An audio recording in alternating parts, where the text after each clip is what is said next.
That wasn't a dad wave. Hi, I'm Kat. Hi, my name's Katy. Hi, I'm Charley. I work in community arts and engagement. I work with local people to get them more involved in their area and also improve it in little ways, in creative ways. I've had lots of project management experience, working as an independent freelancer for quite a long time. I've also worked for city councils. I kind of got into my work because I spent a couple of years living in Berlin and I was working in kind of art galleries and the arts world generally.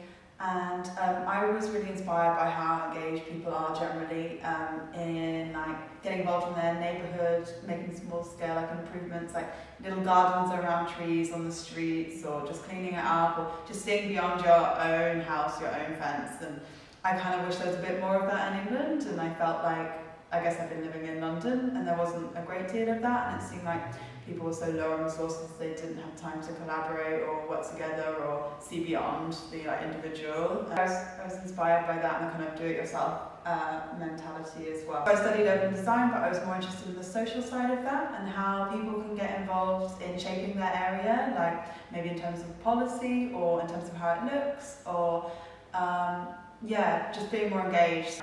I think my well-being went through the roof just by being able to wave at my next door neighbours, because in London that's quite rare.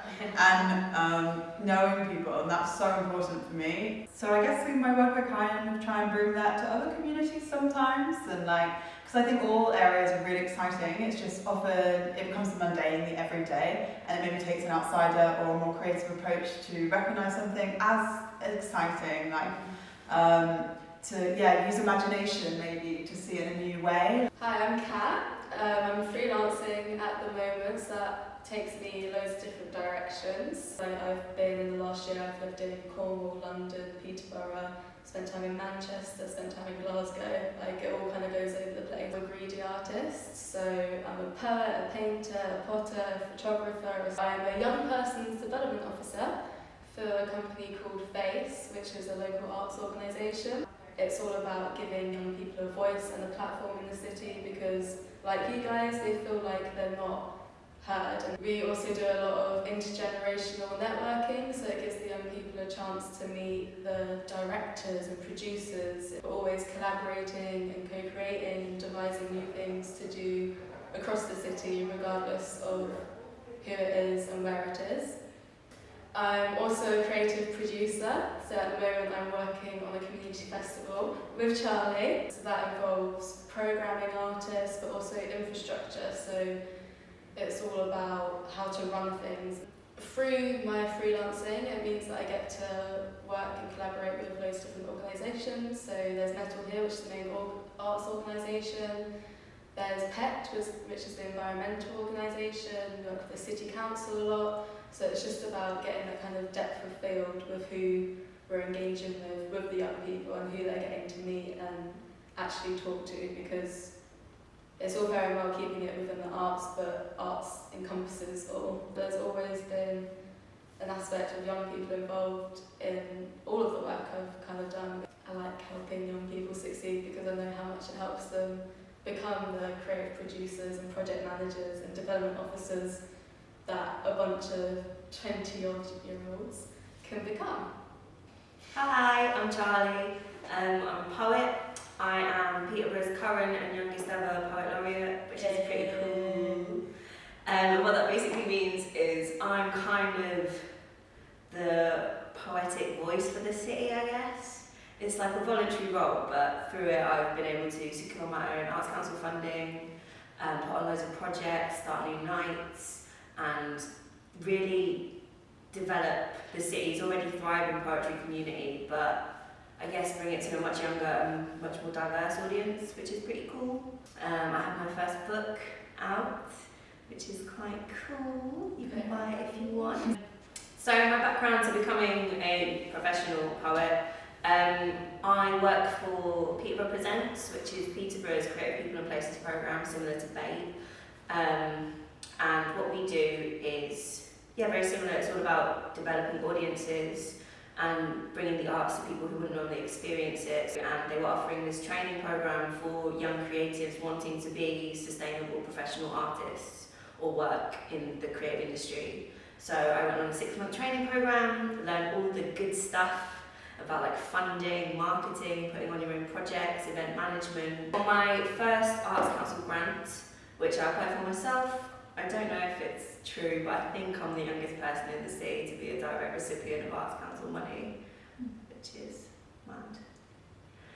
So I put on a year's worth of activity through a project called Freak Speak, which is all about challenging conceptions of poetry and poetry audiences. Currently, I've also just been commissioned by the Mighty Creatives and UK Young Artists on a programme called Emerge, which is a East and West Midlands programme, and I'll be one of the artistic directors working in an area of Lincolnshire called Boston, delivering a large-scale youth arts festival really. So I'll kind of work with different groups of young people to get them creating work and co-producing and co-creating this amazing youth arts festival, all loosely based around Shakespeare and language and storytelling and just exploring verbal arts in a really young, fun, modern way. I'm really interested in using poetry, spoken word, all art forms really, to create conversation and to create a community and to create a family. Through all the work I've been fortunate enough to be a part of, it's really developed those friendship circles and that community atmosphere and making good mates, really. And I think that's something I'm really interested in developing and understanding and unpicking why that works so well and why creativity and arts are the best form for that. So and for developing voice and building that and offering platforms for other people to get themselves heard, because that's something that I really want to champion.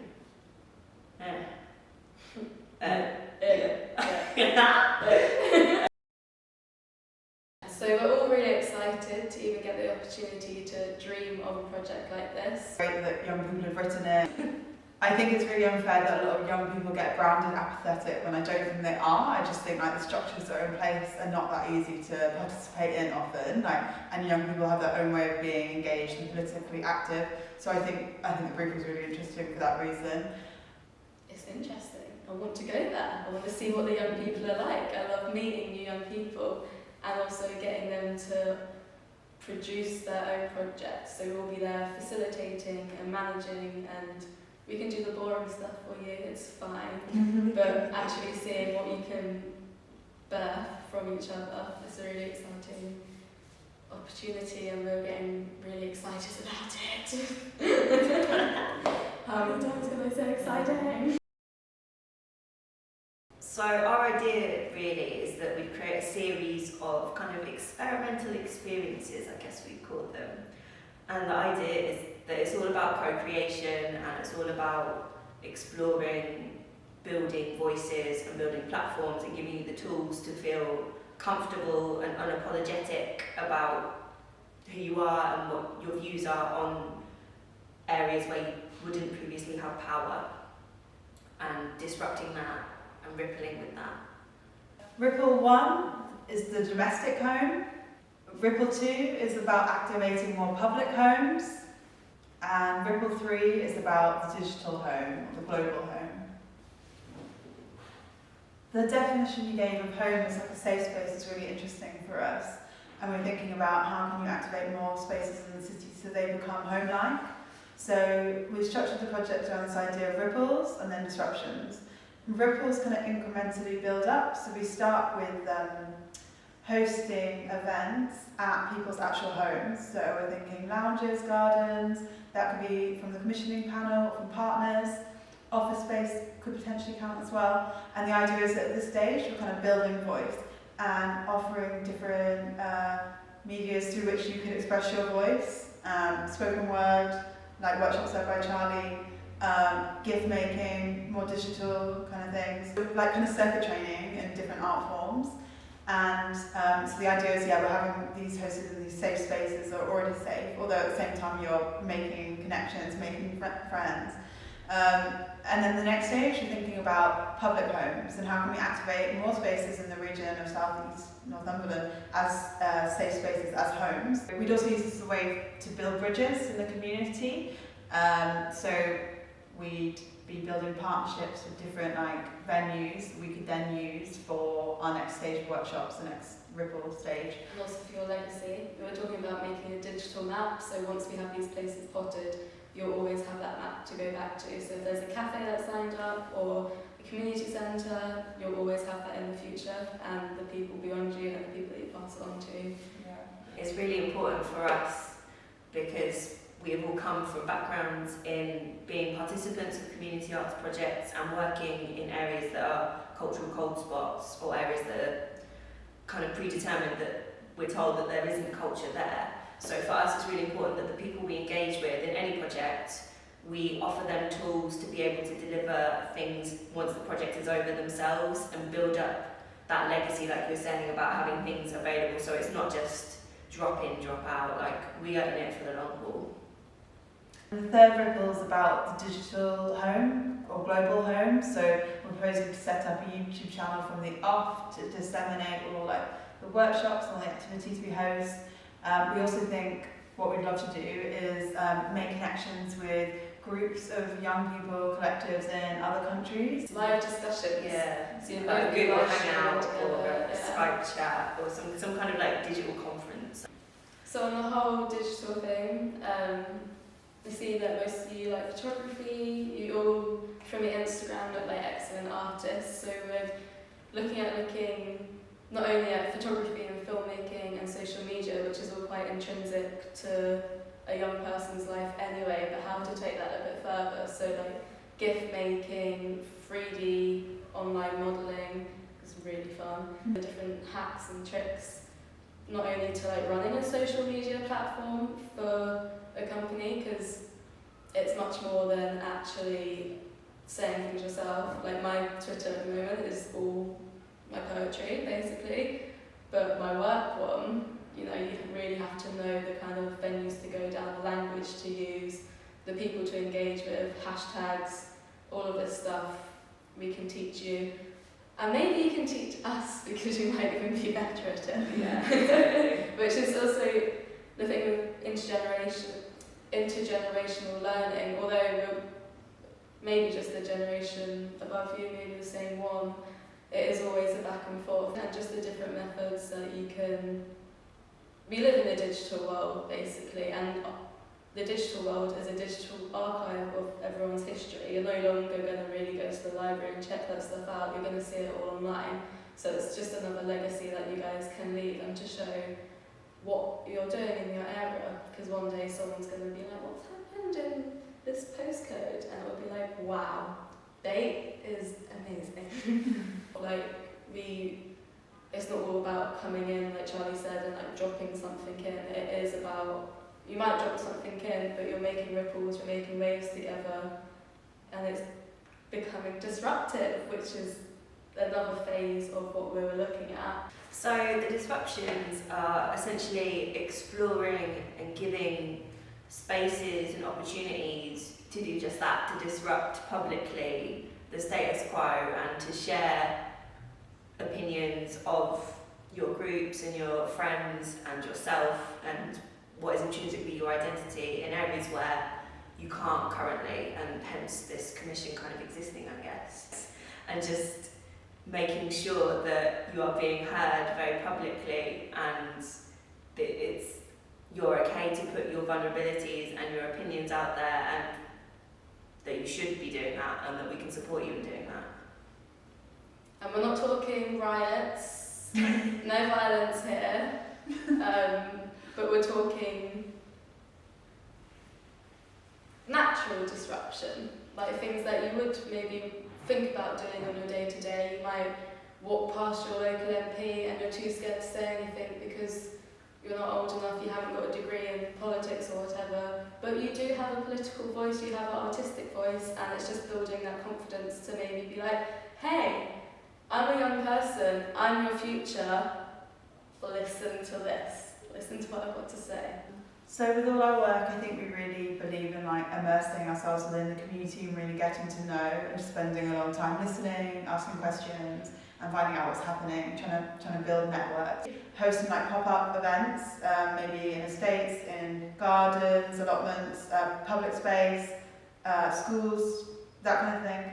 And just asking questions and listening and trying to get access to as many like young people's voices as we can. And that would be like great test, like a chance for us to try out organising events together. And it kind of introduce the project, who we are to the region, and also who you guys are. So yeah, we thought we'd close the research and development with a big dinner. We know that none of us are from South East Northumberland, unfortunately. We're not going to come in and be like, this is our project. It's South East Northumberland's project to do together as a community, and we will be working to find those people. Maybe they don't have a huge public profile, but with a few walk-arounds and chatting to people, you tend to find the most amazing things, and we're really looking to kind of draw that out, not only for the project's sake, but for your sake, to meet loads of interesting new people like us. Especially in such uncertain times with our political landscape.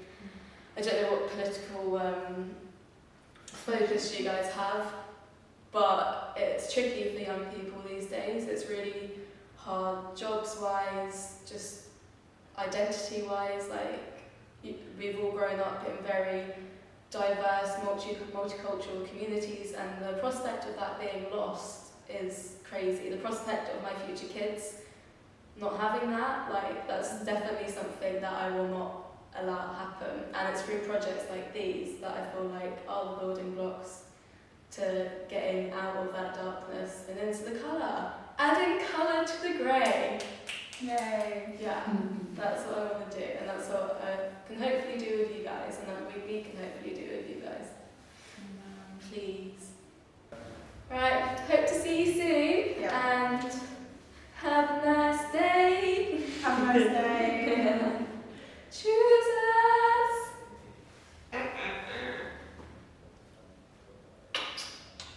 So my name's Kat. I'm a young person's development officer. You offer that? Development. Well, we could put some like behind the scenes Bloopers. shows. And your love.